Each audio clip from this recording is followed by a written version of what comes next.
कितनी है। तो कालिदास जी संस्कृत के एक महान कवि हैं। यद्यपि ये इनके विषय में जनश्रुति है कि एक विद्योत्तमा नाम की विदुषी थी, जिसके साथ शास्त्रार्थ होता था तो वो मोस्टली हरा देती थी लोगों को। तो उससे चिढ़ करके विद्वानों की एक मंडली ने सोचा कि विद्योत्तमा का विवाह किसी मूर्ख के साथ कराया जाए। और उन्होंने देखा कि जब वो वन से जा रहे थे कि एक व्यक्ति है, वो जिस वृक्ष पर बैठा है, उस वृक्ष की जिस टहनी पर वो बैठा है उसी को काट रहा है। तो उन्होंने सोचा कि इससे बड़ा मूर्ख नहीं हो सकता। तो बेटा कालिदास को वो जो है वो राजी करके ले आए और विद्योत्तमा के साथ उसका विवाह करा दिया। तो जब इनकी बातचीत होती है तो पता लगता है तो बड़ा मूर्ख है। तो कालिदास ने माँ काली की उपासना करके, माँ काली, काली का ये भगत था जो विद्या का अर्जन किया और बहुत बड़े विद्वान बन गए। तो बाहर से जो है इसकी पत्नी ने कहा, अस्ति कश्चिद वाक विशेषः। ये बाहर से आए थे, इनकी पत्नी मकान के अंदर थी, कुटिया के अंदर थी। उन्होंने कहा, द्वारम उद्घाटय देवी, कि हे देवी द्वार खोल दो। तो इसकी पत्नी ने कहा, अस्ति कश्चिद वाक विशेषः। ये शब्द कहा बच्चों, अस्ति कश्चिद वाग विशेषः। ये लाइन उठा करके, एक एक शब्द उठा करके एक एक ग्रंथ रच दिया। अस्ति, अस्ति के नाम से कुमार संभव जो महाकाव्य लिखा इन्होंने, और उसका पहला श्लोक अस्ति से शुरू होता है।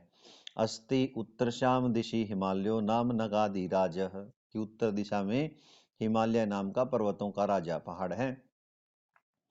तो ऐसे कश्चिद, कश्चिद कांत विरह गुरुणा, मेघदूत लिखा। तो इस प्रकार पर इस प्रत्येक शब्द से इन्होंने एक रचना लिख डाली। तो जो रघुवंश है, जिसमें रघुकुल के 31 राजाओं का वर्णन है, तो उन राजाओं की परंपराओं का, उनके सामाजिक जीवन का, आर्थिक जीवन का, व्यवहारिक जीवन का जो वर्णन है वो रघुवंश से मिलता है और वहीं से ये पाठ लिया गया है। प्रस्तुत पाठ में भी राजा रघु और एक कौत्स है वर्तंतु का शिष्य, उनके संवाद को दर्शाया गया है। तो बच्चों आप रघुवंश के विषय में पढ़ना, वो भी आएगा आप पर 4 नंबर का लगभग, और उधर से आप कालिदास के विषय में पढ़ना, ठीक है। अब हम इनके संवाद को देखते हैं। क्या होता है, विश्वजीत नाम का एक यज्ञ करता है राजा रघु, और उस यज्ञ में उसने अपने सारे कोष को, सारे धन को दान में दे दिया है। तो ऐसे राजा रघु के पास वर्तंतु का शिष्य कौत्स पहुंचता है, और कौत्स की ये विशेषता है, उसने गुरु को दक्षिणा देनी है। आपको पता है कि उसके गुरु वर्तंतु ने उसके शिष्य कौत्स से 14 करोड़ स्वर्ण मुद्राएं, 14 करोड़ सोने के सिक्के मांग लिए थे, और 14 करोड़ स्वर्ण सिक्के अब कौत्स के पास कहाँ थे। तो इसलिए वह उन 14 करोड़ स्वर्ण मुद्राओं को मांगने के लिए राजा रघु के पास आता है। तो बेटा पहले श्लोक में जो प्रथमा विभक्ति में शब्द हैं, जिनके पीछे मैं नहीं है, जिनके पीछे विसर्ग है, वो तो आए, वो शब्द आए हैं कौत्स के लिए, और जिनमें मैं है वो शब्द आए हैं राजा रघु के लिए। पहले मैं आपको सिंपल हिंदी बता देता हूं, उसके बाद आप है ना आसानी से अन्वय बना लोगे। आपने क्या करना है, ध्यान से सुनना है। वर्तंतु का शिष्य कौत्स, जिसने विद्या को समाप्त कर लिया है, जो गुरु को दक्षिणा देने का इच्छुक है। विश्वजीत नाम के यज्ञ में जिसने संपूर्ण कोष दान में दे दिया है, ऐसे राजा रघु के पास पहुंचा।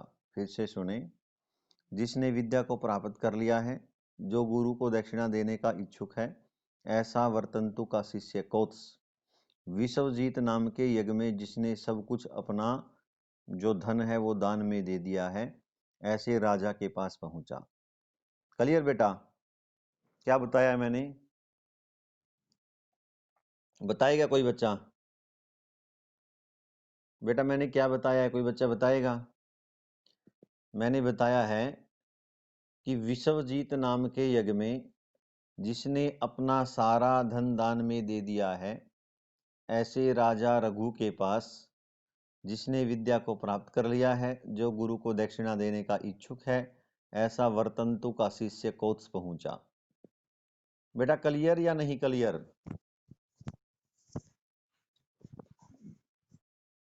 तो आपने शुरू में बताना है कि वर्तंतु का शिष्य जिसने विद्या को प्राप्त कर लिया है, उपात विद्यो जिसने विद्या को प्राप्त कर लिया है। बच्चों पता ही है जब विद्या समाप्त हो जाती है तो गुरु को दक्षिणा देने का प्रावधान था। तो उपात विद्यो जिसने विद्या को प्राप्त कर लिया है, गुरु दक्षिणार्थी जो गुरु को दक्षिणा देने का इच्छुक है। वर्तंतु शिष्य कोत्स, वर्तंतु का शिष्य कोत्स। निशेष विश्राणित कोश जातम, निशेष संपूर्ण विश्राणित दान में दे दिया है। कोश जातम खजाना जिसने, विश्वजीती अध्वरे विश्वजीत नाम के यज्ञ में, तम अक्षितिशम प्रपेदे ऐसे राजा रघु के पास पहुंचा। उपात विद्यो जिसने विद्या को प्राप्त कर लिया है, जिसने विद्या को समाप्त कर लिया है। गुरु दक्षिणार्थी जो गुरु को दक्षिणा देने का इच्छुक है। वर्तंतु शिष्य कौत्स, वर्तंतु का शिष्य कौत्स। विश्राणित कोश जातम, निशेष विश्राणित कोश जातम जिसने संपूर्ण खजाना दान में दे दिया है। और कहां पर दान में दे दिया है? विश्वजीत नाम के यज्ञ में जिसने अपना सारा धन दान में दे दिया है। तम अक्षितिश्यम प्रपेदे उस राजा के पास पहुंचा। बेटा क्लियर हुआ कि नहीं हुआ?